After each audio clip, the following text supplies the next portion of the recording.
عید کا دن قسمت پلٹ گئی۔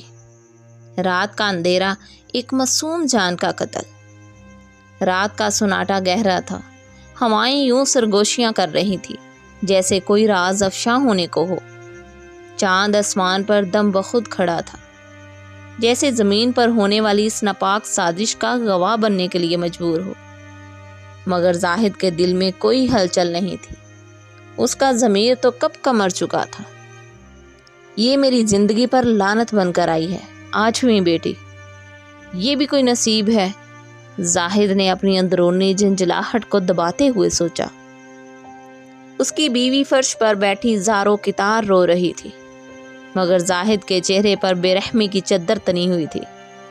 اس نے ایک بار بھی پیچھے مڑ کر نہیں دیکھا۔ وہ اپنی ننھی سی بیٹی کو چادر میں لپیٹ کر خاموشی سے گھر سے نکلا اور رات کے اندھیرے میں گم ہو گیا۔ وہ جا رہا تھا اپنے ہی خون کو مٹی میں دفن کرنے۔ چند میل دور جنگل کے کنارے ایک سنسان جگہ تھی، وہاں نہ کوئی دیکھنے والا تھا اور نہ روکنے والا۔ زاہد نے زمین کھودنی شروع کر دی، مٹی کا ہر ذرہ اس کے گناہ کا گواہ بن رہا تھا۔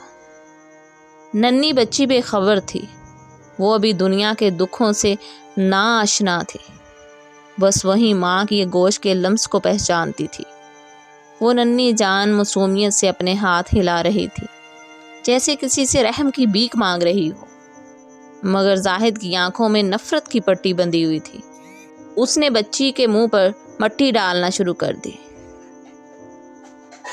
پہلے ایک لوٹ، پھر دوسرا، پھر تیسرا۔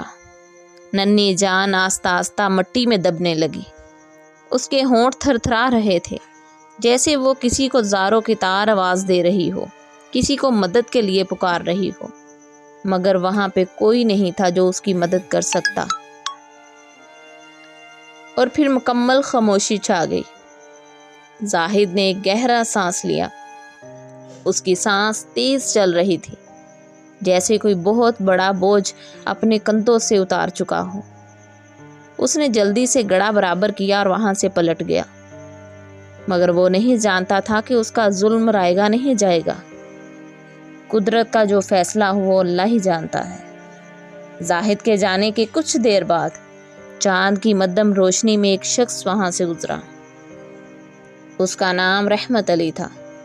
رحمت علی ایک بہت نیک دل انسان تھا، جو کئی سالوں سے بے اولاد تھا، اولاد کے لیے ترس رہا تھا۔ یا اللہ، یہ کیسی آواز ہے؟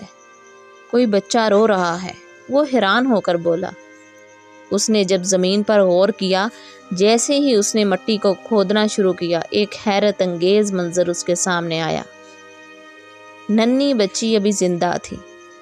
رحمت علی نے کانپتے ہاتھوں سے اس معصوم کو باہر نکالا اور اپنے سینے سے لگا لیا۔ اس کے دل میں شکر کا طوفان اٹھا، آنکھوں میں آنسو جاری ہو گئے۔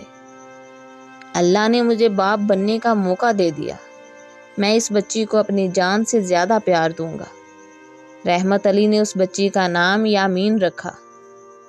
وہ کہتا تھا، یہ بچی میرے لیے اللہ کی طرف سے ایک نشانی ہے، اس لیے میں اس کا نام یامین رکھوں گا، تاکہ ہمیشہ یاد رہے کہ اللہ کی رحمت کبھی بھی بے سہارا نہیں چھوڑتی۔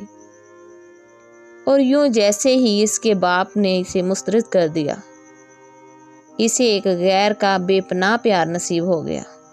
زاہد بوڑھا ہو چکا تھا، بیٹیاں بیاہ کر گھر جا چکی تھیں، بیٹا بے پرواہ تھا۔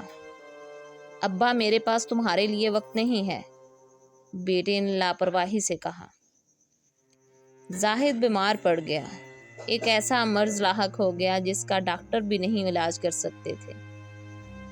ایک دن ایک مشہور ڈاکٹر اس کے علاج کے لیے آئی، وہی بچی جسے زاہد نے زندہ دفن کر دیا تھا۔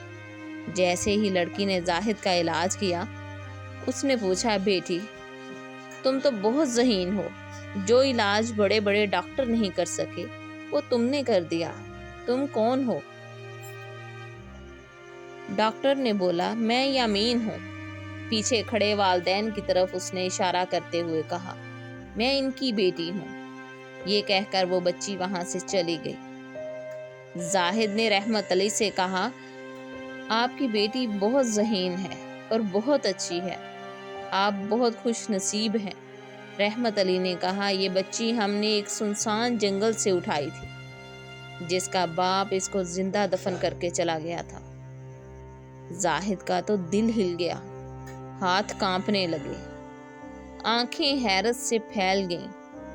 نہیں، یہ کیسے ہو سکتا ہے؟ رحمت علی نے کہا کہ زاہد زور زور سے چیخیں مار کر رونے لگا، بولا، یہ بد نصیب باپ میں ہوں، میں نے ہی اپنی بچی کو زندہ دفن کر دیا تھا۔ یہ وہی بچی جسے میں نے دفن کیا تھا، مگر اللہ نے اسے نئی زندگی دے دی، اور دیکھو آج یہی بچی میری جان بچا رہی ہے۔ زاہد کی آنکھوں سے آنسو بہنے لگے، اس کے لب کپ کپانے لگے۔ اے میرے اللہ، میں نے کیا کر دیا تھا؟ میں نے اپنی سب سے بڑی خوشی کو اپنے ہاتھوں سے دفن کر دیا، میں کتنا بد نصیب ہوں۔ رحمت علی نے مزید کہا، جب ہم نے اس بچی کو زمین سے نکالا تب ہم بے اولاد تھے، ہم نے سوچا یہ کسی نیک ماں کی بیٹی ہوگی جو ہمارے مقدر میں روشنی بن کر آئی ہے، اس لیے ہم نے اس کا نام یامین رکھا، اور آج دیکھو واقعی یہ ہماری آنکھوں کی روشنی بن چکی ہے۔ زاہد کے آنسو تھمنے کا نام نہیں لے رہے تھے، وہ سسک سسک کر بس یہی دہرا رہا تھا، یا اللہ، میں نے اپنے ہاتھوں سے اپنی جنت کو دفن کر دیا تھا، کاش میں نے وقت پر سمجھ لیا ہوتا، کاش میں سمجھ جاتا۔